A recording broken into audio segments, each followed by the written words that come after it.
Douglas told me the whole story before they ran off. What story is this? That they were saving her from you. All you have to do is... Wait, where did you go? Wait, stop! Stop! I said stop!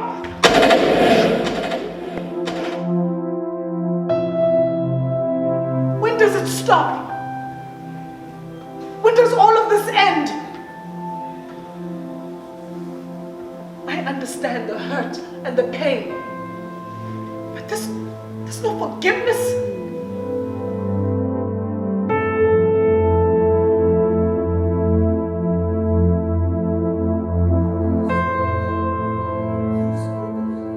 It is rare that you get the opportunity to interview a panel of people on one show where you not only have two actors, but you also have the author and the director, and where the author actually ends up to be one of the actors as well.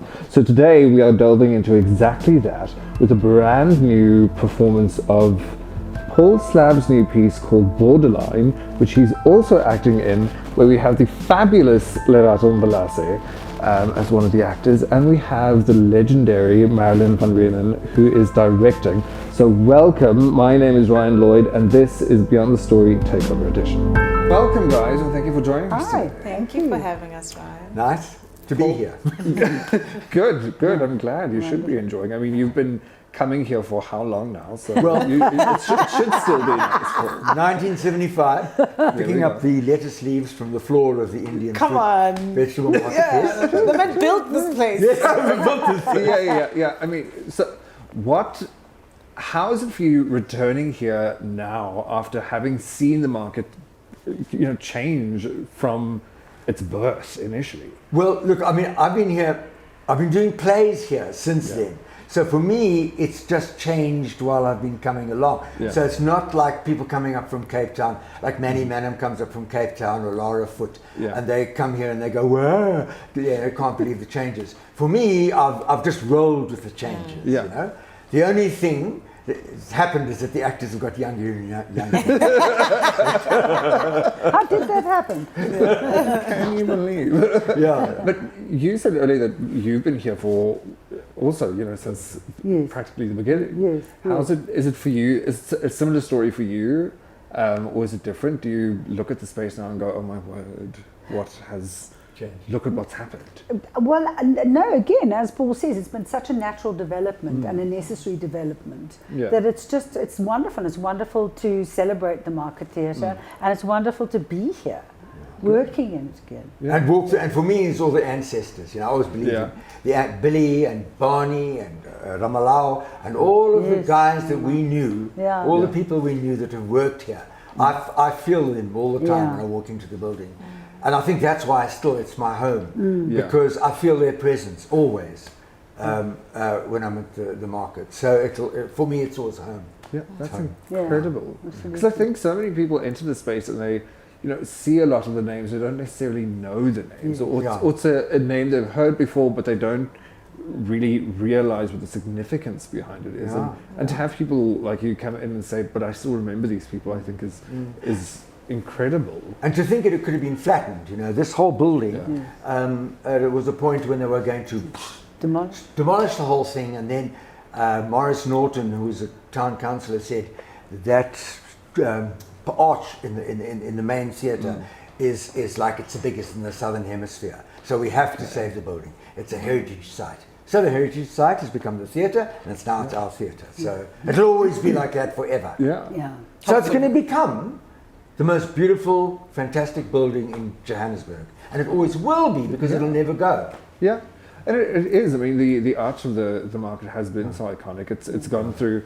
I mean, it's always been part of the logo, and it's undergone so many changes. And still, we use it on so many different ways. Not only in the logos, but we know that whenever you put that arch in any visual communication, people know it's the market. Instant recognition. I think that's fabulous. But I know you were in For Women.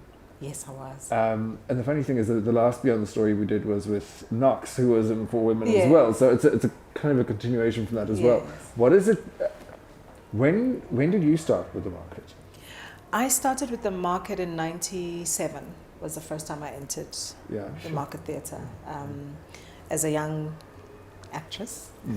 And obviously for me, walking into a space that, you know, they've walked into and worked and they've practically built it, was such a privilege, and it still is, you know. And since then I've been, you know, lucky to be doing plays at the market over the years, you know. I've done Sunjata years ago, you know, for women.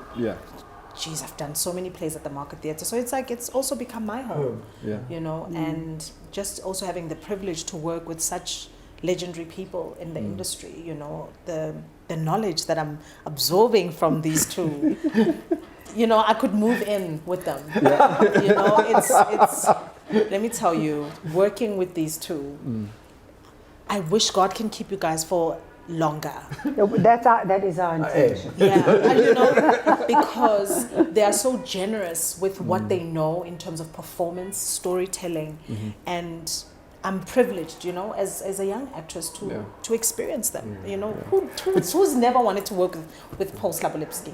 But you know, it works both ways. You know, for me, the joy of working with younger artists is it's a blessing. I'm so grateful for it because we're also learning in a different way. Absolutely. You know, it's a give and take. It's a give and take. And also, you know, these kind of new trends and new things that you lose touch with. You know, I'm useless on cell phones and you know, technology. I don't know what the hell's going on. But when it comes to human interaction, you know, for me, that's what it's all about. And that's what I love about companies and people working together. And I wish that we could work more together.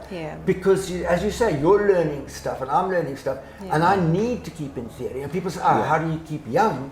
I say, it's because I work with young artists and young. It's the energy and the breath that you're given. You know? And it's just feeds you. How would you say that's been influencing your writing through over the years? Has it become a change in what you're writing about or how you write your pieces? Yeah.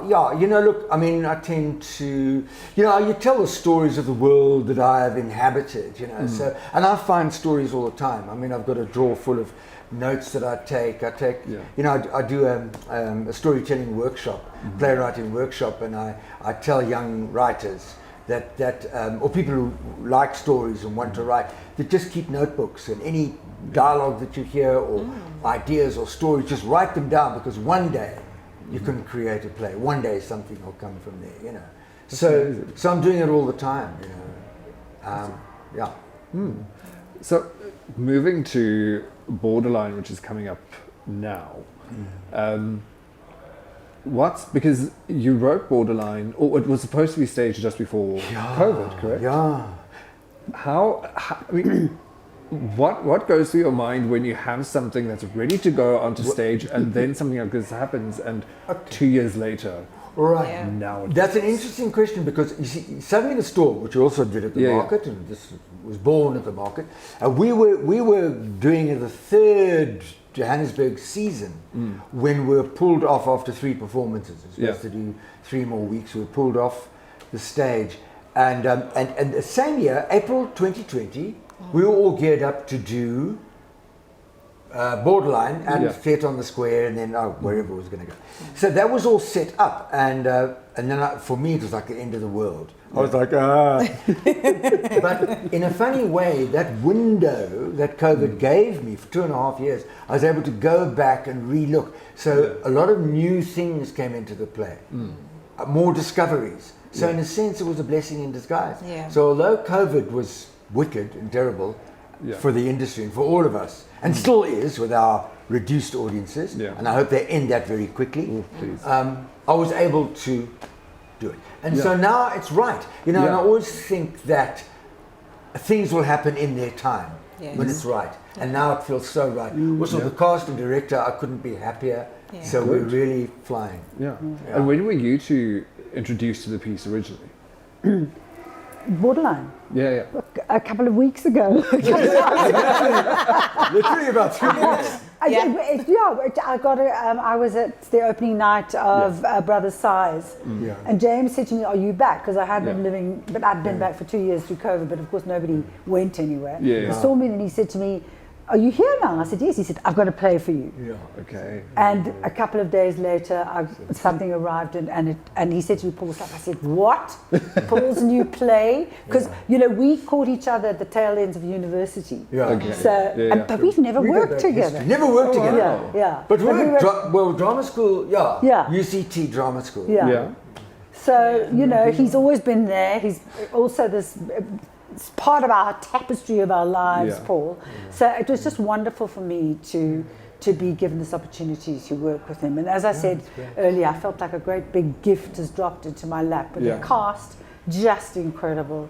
Paul present with us and his wonderful work. So it's very exciting. It's funny, I've always got a UCT link. And there's also, but there's also a Vitsy's link, because didn't Anthony went to Vitsy, and so did Anthony. So it's two Ikes and two Vitsy's. Okay. Battle of come on. Finally, we will settle this. Who is actually better? Well, it's a lovely combination of both. And when were you introduced to it first? Same as Maralin? Yeah, I guess a few weeks or a few days after she was introduced to it. Anthony was always on board. I mean, he was in the previous cast. It's funny, Anthony kind of always plays my son. They did a movie called Mr. Johnson that is on Showmax. Morning. You're in a very bad accident. Dave, come, hop aboard. Let's go. Welcome home. No one knew if you'd come back. You still And we did that just before COVID. Zania Productions did the movie. And Anthony played my son. It was very tiny little thing. He just appears at the end of the film. And it's quite funny that, this plays my son again. So what drew me to this interview at first, I remember when we had the meet and greet, what was it, 2 weeks ago? Yes. And when we were introduced to all of you, you were taking us through what the play is about. And Maralin then commented, and I thought, okay, but it's drawing on what you said, but it's also going into a different space. And you commented, and it also brought in a different dimension. And I thought, this is going to be interesting to see for the first time what the different viewpoints are from three different roles within the production of the play, but also, especially with you being not only the author but an actor as well. So I would like for us to go through what the play means to all three of you, partly as a way to introduce what the play is about, but also because I find it fascinating to see how it changes for everyone and not just within an audience.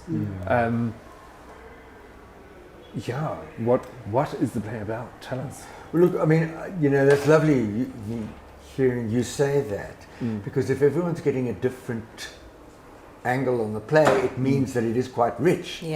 And so for me, it's kind of, I always like to say, although it's not that, it was my long day's journey into night kind of a story that I wanted to tell about the damage that one suffers through. I can't remember, you don't know where a play starts, because I've got, you think about it. But this thing about, I never had the opportunity to speak to my father before he died. And although I loved him, and I knew he loved us, of the damage that was created when I was very young, through discipline and things are changing. We still have, I never experienced domestic abuse in the sense that my father never beat up my mother or anything like that. But when we were small, we were subject to the old way of dealing things. Children were naughty, they got a belt or a beating. So that was the old-fashioned way of doing it. So I still had it. But the other members of my family, there's a distant second family, down the line family, that I've experienced domestic violence. And so I kind of felt, and also the war, the borderline being the borderline that we cross, all of these things. And I had a thought also that, a lot of war plays, even when we were at the space in 75, we had Walking Wounded and white men with weapons, all of those plays that dealt with the border war and that. So there was very much in the 80s and stuff. We did those plays. But no one has ever dealt with what is happening now, the trauma that's now, the suicides, the anger, the damage that is now being coming to the surface. Yeah. So I thought, let me deal with that, and because I have come into contact with people. I know people who are in the border, who are my age now, who are going through terrifying times of memories and stuff like that. So there was that, but also look as a play of healing, you know. And I had this idea that you know, a son being married to Faith Lamy, who is she runs a beauty salon, and they're thinking of emigrating to Canada, and so it's this betwixt and between. I wanted a feeling of flux in the play that I've never done a play in an old age home, for example. So it was a nice idea where we are coming to the end of our lives. It's this. It's called the train station before the last journey, you know, and that's mentioned in the play, and also the idea that the young son, his it's his wife that says, listen, you need to come to terms with what's happened, because she sees the pain leaking from him. We need to deal with this. Talk it through. Find some kind of healing. These last few weeks leading up to this visit, it's like, I don't know, he's taking over. But every time I look in the mirror, there he is. I've been avoiding my reflection, brushing my teeth, anywhere but the bathroom. It's like he's making sure we go through with this thing. Say what we got to say to this fuck. Tell him we're quits and get out. Raymond, I'm not going anywhere.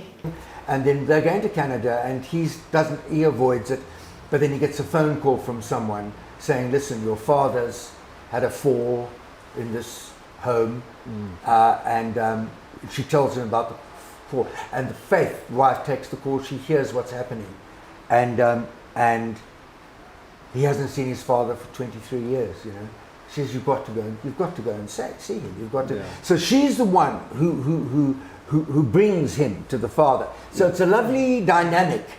The carer, you know, and saying, you know, if it hadn't been for Faith and doing this, it would never have happened. Yeah. And she also has, from her own life, she's never had a father, because her father left before she was born. So this whole idea of father for me is very strong in the play for her. Yeah. You know, it's like, he's your father. You have one. I never had a father. Just to have known him. So it's a lovely combination for me of all these things in our lives. You know, people suffer in different ways. They have much. Some lack, some have more. It's for me, it's a great story, and the story of many people's lives. Yeah. And domestic violence is so much part of us at the moment. But ultimately, it's a play for me of healing. It must lead towards healing. Otherwise, you know, why do we tell stories? You know? Maralin, I remember with the meet and greet when you spoke about mental health and how that stuck out for you within the play. Would you still say that, or would you say that that's the most important part of the play that's been sticking out for you, or is it something else that's just as significant? Well, I think there are very many important things in this play, and the title suggests that.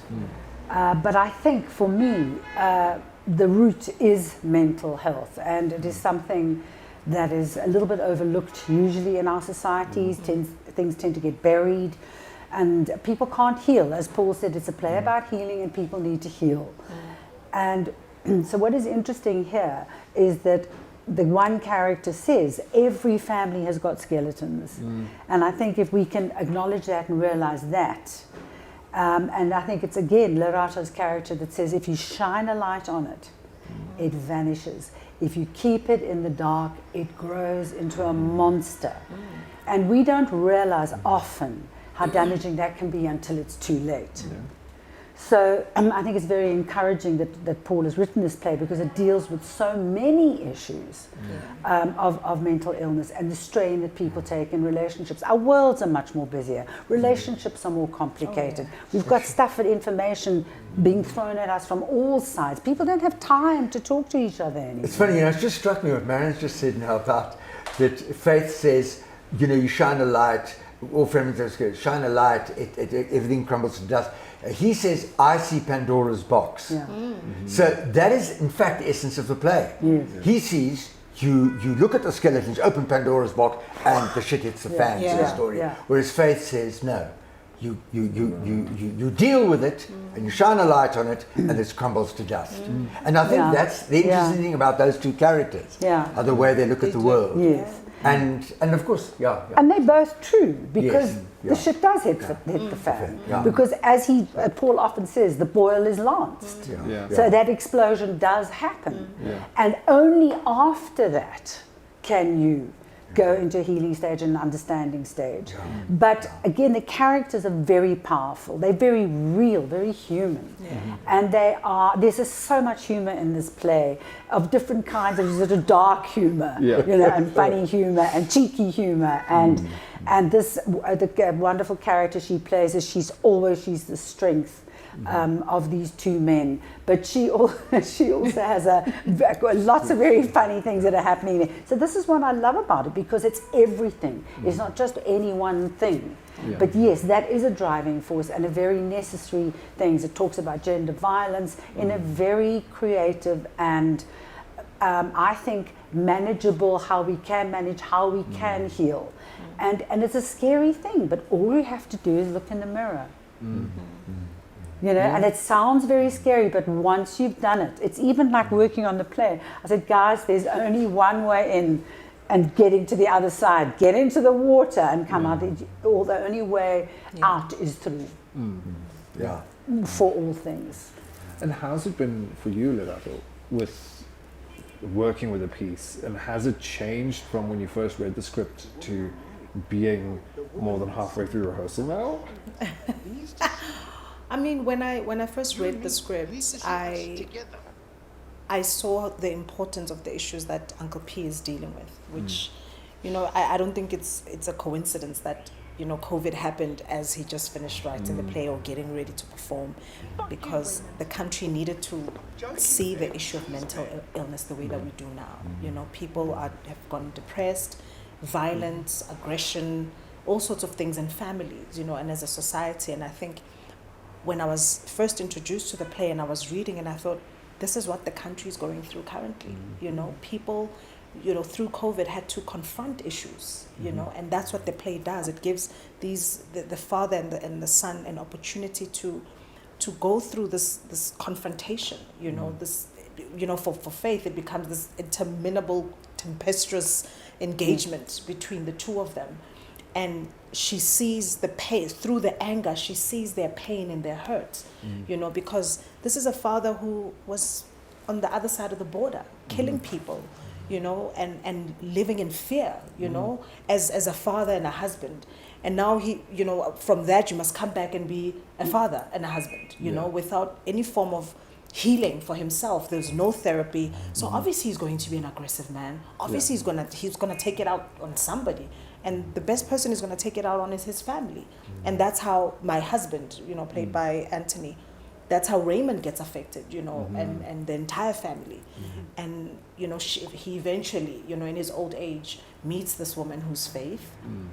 And she owns a beauty and wellness salon, which obviously says a lot about the type of, you know, woman she is. You know, she's very balanced, like Maralin said, very balanced.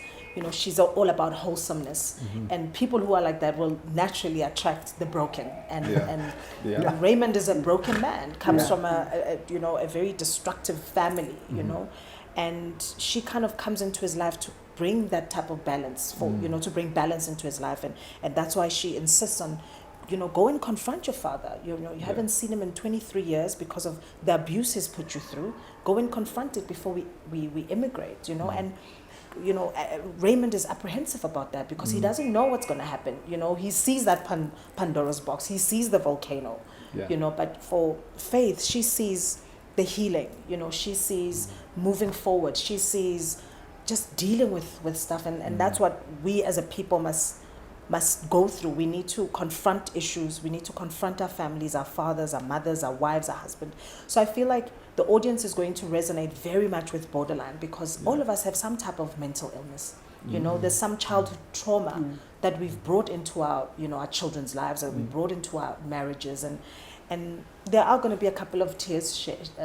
There's going to be laughter, you know, but, you know, for me as an actress, I'm really hoping that people walk out of the auditorium feeling like there is something I can do differently. I can go for therapy, you know, because over the years, you know, men have invariably been told you can't cry. A man doesn't cry. A man doesn't show emotion. And this play is going to make a lot of men confront themselves and cry and say, I was abused. You know, I hate my mom. I hate my dad. I hate my wife. But, you know, I'm gonna go back home and I'm gonna become a better person. And I am gonna go for therapy because we all need therapy as a people. And, you know, when I introduced the idea of talking about the play, I said to you, it's fascinating me seeing it from the different perspectives. And one thing that, so to give you a background on myself, I started at the market as the graphic designer, and that's still mainly the thing I do. And one thing that I do quite differently from a lot of the staff here is I refuse to read a script. Because when I do read a script, I start getting my own interpretations of what the play is about.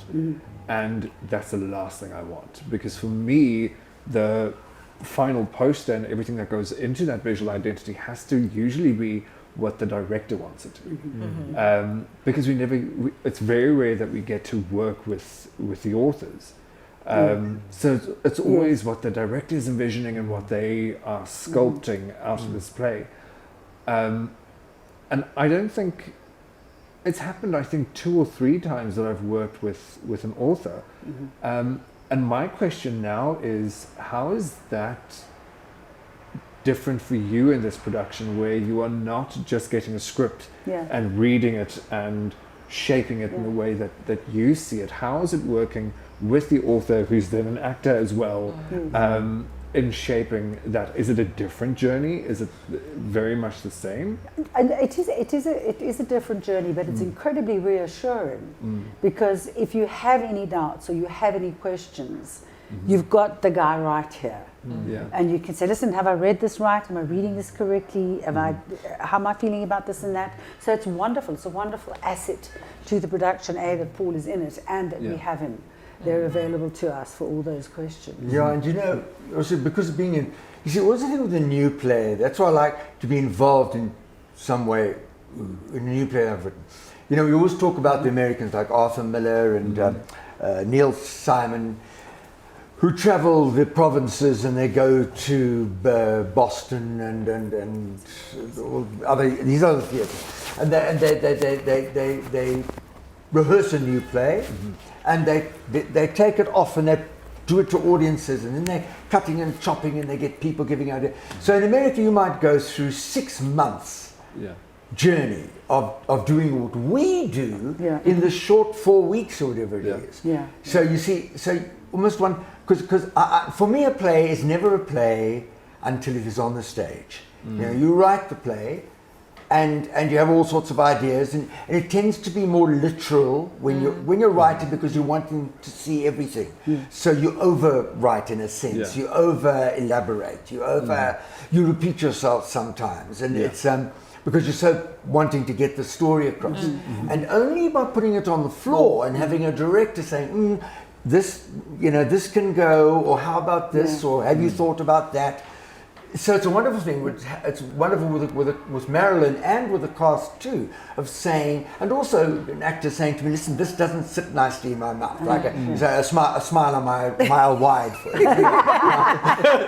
And I struggled with that line. A smile a mile wide. No.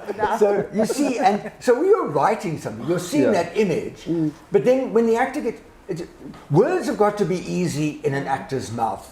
So I'm never precious about that. I mean, look, there are certain things that have to be in the play. But otherwise, what is easy for the actor? Do you feel you could say this in a slightly different way? And that's how you mold the whole play until it sits nicely with everyone, you know. So the input for me is fantastic. You know, because I've spent like 2 years, 3 or 4 years with this play. I've spent months and months and months and burning the midnight oil, every character back to front, and I think I've got it all. And then I still look now and think, I've repeated myself here, you know. And that's the nature of it. And I think that's why South African theatre is so strong.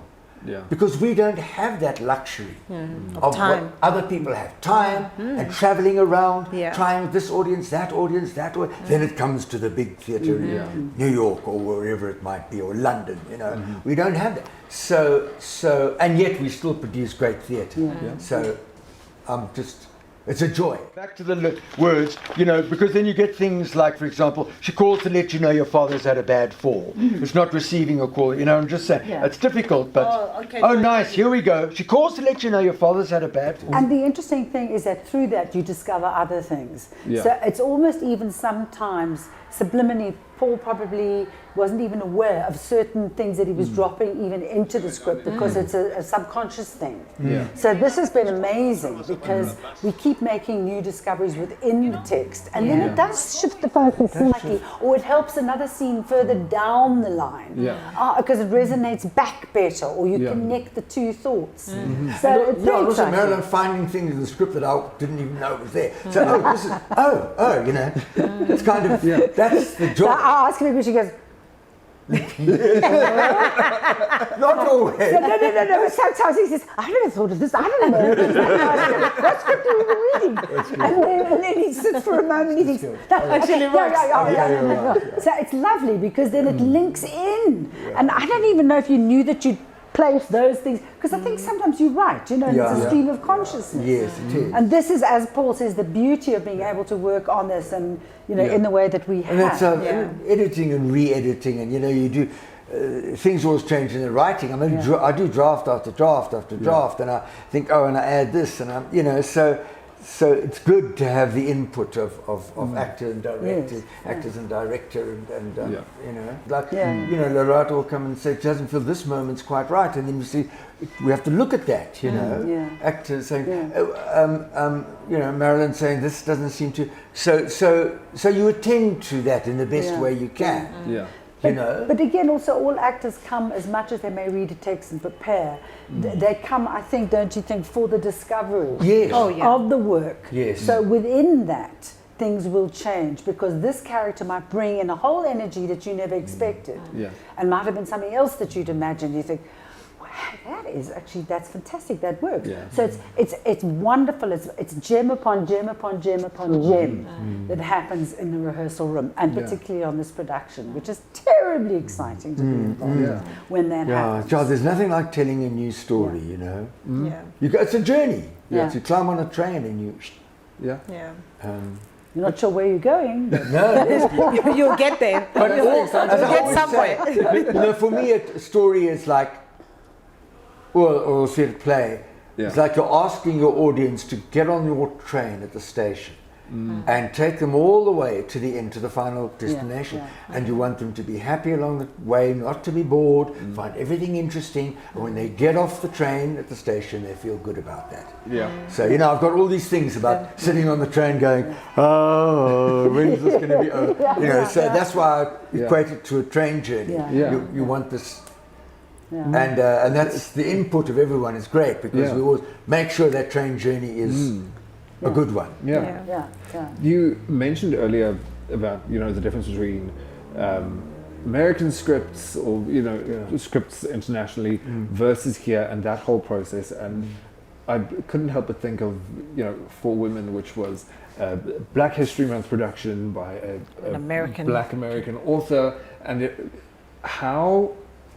what is the biggest difference for you working with American script versus South African script, and is there one that you lean to, that you kind of prefer? I think as an actress, you know, as actors, we want to tell stories, and you know, every story is a human story. You know, For Women was a human story. It was about women, and I'm a woman, you know, and I could relate. Obviously, what was different was having to go through getting the accent right. You know, those were the challenges. You know, having the accent right and being truthful to the story. You know, not trying to be an American, but be a woman who's American, you know, who goes through what every woman around the world goes through. So I can't say it's very different, you know, because this is also another human story, you know. It taps into issues of, you know, the how complicated we are as human beings. Our emotions are complicated, our thinking is complicated and intricate, you know, and you know, when I look at this, the couple, you know, which is myself and Faith and Raymond, you know, having a black woman marry a white man in South Africa, you know, that's something that I feel it's also part of our mental issues as people, because we find ourselves staring at the couple. We ask questions, you know, are they genuinely in love? You know, he's a sellout, she's a sellout, you know, and that's all part of how we were brought up, you know. You see white people a certain way, you see black people a certain way, and now here's this young couple, they love each other, and that's also something that, you know, the play is dealing with, you know, where we have to deal with the fact that people of different color can end up together and genuinely love each other. So I'm attracted to stories that, you know, deal with its human life. It's what we go through, and I think we are activists of social issues as actors. You know, we help people confront themselves. You know, and sometimes it's not the easiest thing to do. You know, but it's needed, and theater does that. And for me as an actress as well, you know, there's things that as I read them and I go, gosh, this is what I've experienced. So it's very healing, you know, being a theater performer or just a performer generally. So it's a beautiful piece of work. Yeah, that's so true about that theater being the space of healing and you know, I've always said, you know, when I go to schools and do these talks, and so I always talk to the drama students, and I always tell them, you are the luckiest kids at the school. Those who are not doing drama are missing out so much, because enriching, I mean, not only communication, those skills that are important, but getting in touch with yourself and society, and you know, it is so important. And people think of drama is this. I go crazy when I hear schools, like went to see the St. Anne's in Hilton. There was this talk, heard from one of the drama teachers saying, oh, some of the parents are moaning, they built a lovely new theatre with a lovely dance studio with these sprung floors.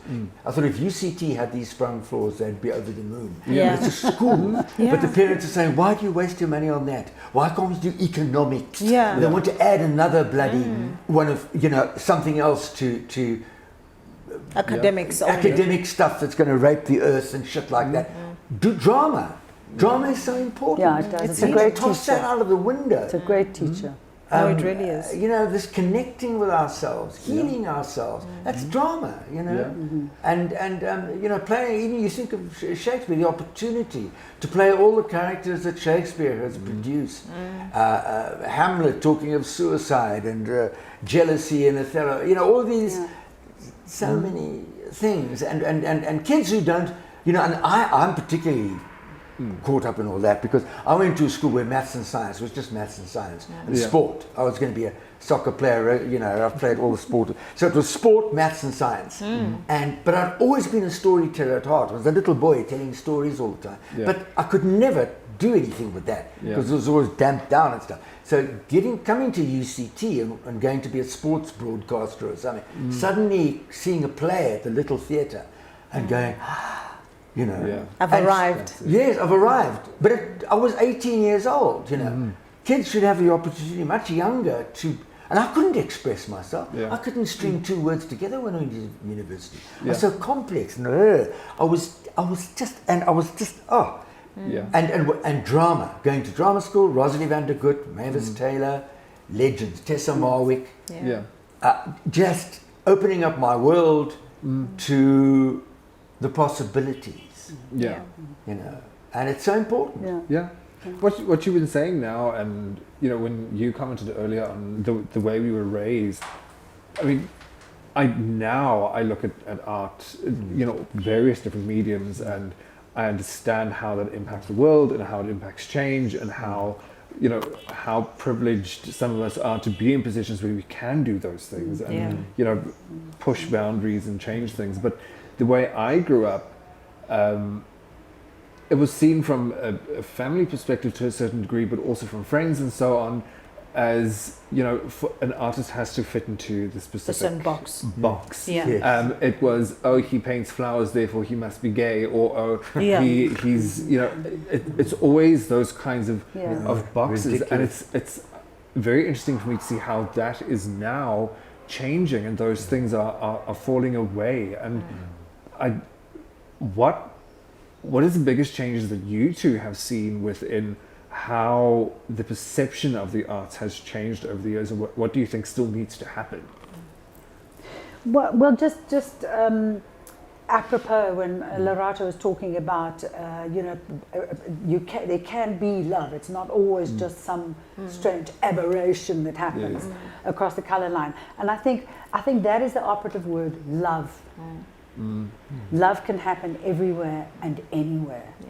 And how dare we as humans criticize love?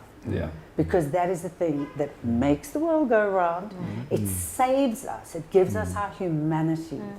And one of the things I believe we have to do is respect the difference in people. Respect the difference in people. And our understanding is not the only understanding in the world. It's multiple understandings. I mean, we learn from each other, and that is the only way. That is the only way. I mean, it's like when I was playing rugby at UCT against Stellenbosch, and then we were at Kutzenberg, and we were going to play, guys are going to be Springboks very soon at Stellenbosch. And the guy who was our captain turned to me and said, "Hey Paul, should we tell Gert Muller that you're a drama student?" Should we tell him you're a drama student? As a kind of like, because I hear I'm in the rugby team. But if that guy knows I'm a drama student, whoa, they're going to go for you. Or the fact that embarrassing. Give you a hard time. Which reminds me, Sylvester Stallone must also have been a drama student. There ain't nothing more butch than that. But I mean, it's funny because when I was at UCT playing that rugby, I was the first drama student ever to play in UCT under 20. I was the first drama, But I mean, and it was such a big thing. But I'd been playing rugby all my life, and soccer and every sport that was, I played. Because that was the only way I could express myself. I had a lot of anger and pain and stuff, and it was sport that gave me a place in the world. And I might also like to add at this point that Paul is a fantastic dancer. Because one of the first productions I saw when I came was called M as a student. I think Paul was about 2 years ahead of me. And Paul was in this dance production called M. He was absolutely brilliant. Absolutely. That was Tessa Marwood. He was wonderful. That was Tessa Marwood. And because he was sort of like that kind of an oak. But you see, all his soccer and all that gave him a timing and a delicacy of footwork and moving. I mean, sometimes soccer is like a ballet, don't you think? Guys. But Lerato did soccer. We're two big soccer stars here. That's why I love Lerato. Hey, now we see. How would you say, because I remember the previous interview I had with Knox, because she's a dancer as well, we spoke about how the dance influences her acting. Do you think that the sport has influenced how you act or how you move? I would be very surprised to have an actor who does not see the need to be active. Because we need wholesomeness, to be able to. Can you imagine being 1 minute you're a crazy character, next minute you're a normal character, next minute you're a depressed character. You need something that's going to sustain you as a performer.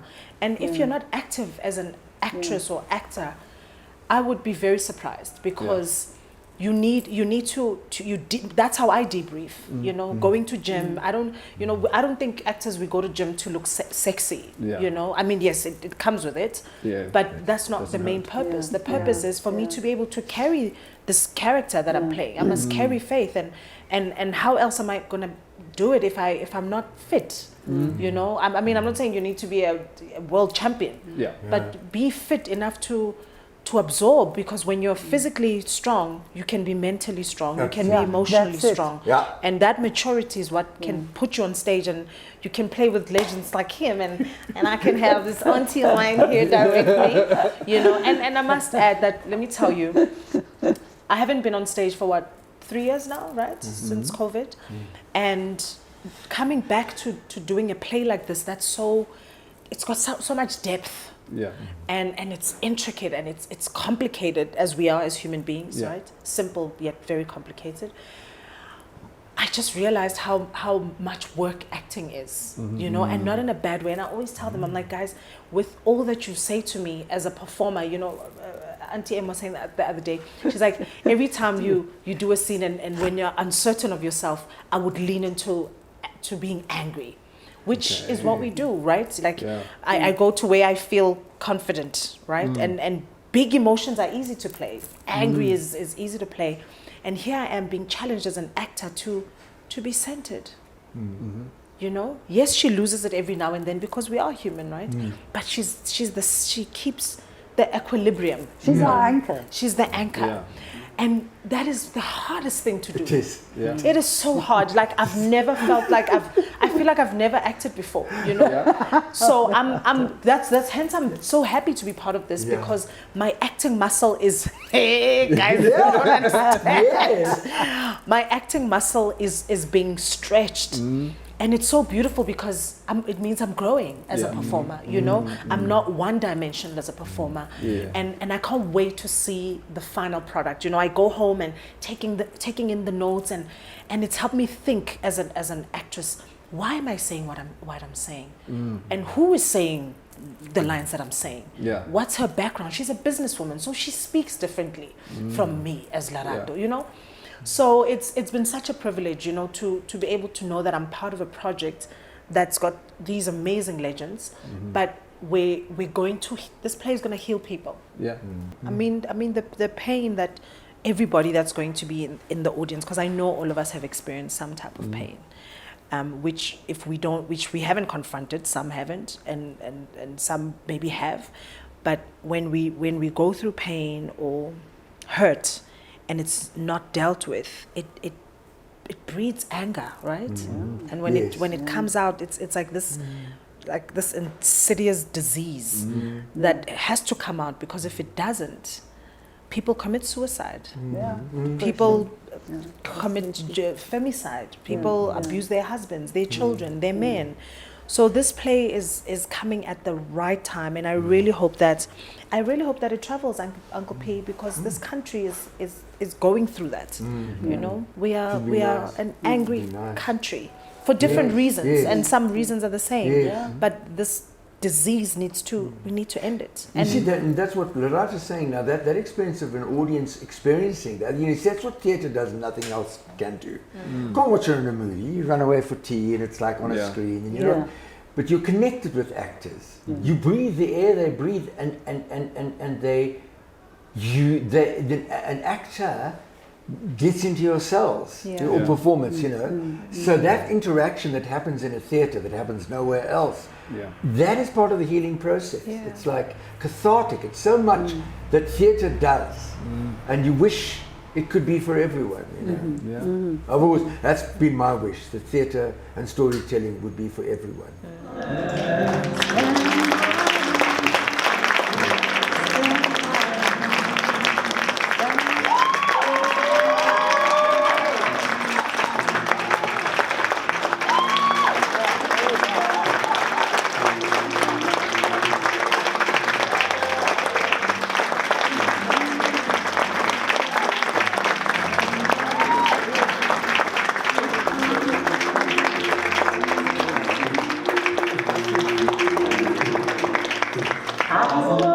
I want to thank you so much for coming today. It's been Thank you. an absolute pleasure. Thank Being able, having the opportunity to explore your minds and your thoughts. It's good. There's a long chat. So you just edit this now, right? And chop it to pieces. Yes. Good. Chop it to pieces, put it back together.